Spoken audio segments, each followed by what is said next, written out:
Welcome to Luca and Miguel. Enjoy the video.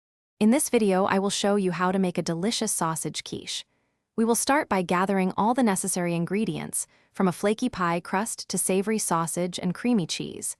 Then, we will prepare the filling, ensuring everything is perfectly cooked and seasoned. Next, we will craft the rich, eggy custard. Finally, I will guide you through assembling and baking your quiche to golden perfection, ready to enjoy in about 1 hour. First, let's prepare our savory filling. Begin by browning 1 pound of your favorite breakfast sausage in a skillet over medium heat until it is fully cooked through.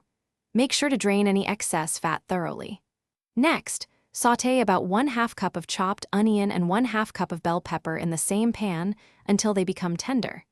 Combine the crumbled sausage with these softened vegetables. It is important to let this mixture cool slightly before moving on to the next step. Now, let's create the creamy custard that binds our quiche together. In a large bowl, whisk together 6 large eggs with 1 1/2 cups of whole milk or heavy cream until smooth. Season this mixture with 1/2 teaspoon of salt, 1/4 teaspoon of black pepper, and a small pinch of nutmeg for a warm, aromatic touch.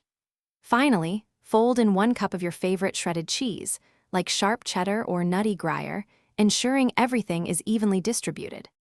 It is time to assemble our delicious quiche. First, spread the cooled sausage and vegetable mixture evenly across the bottom of a 9-inch pie crust.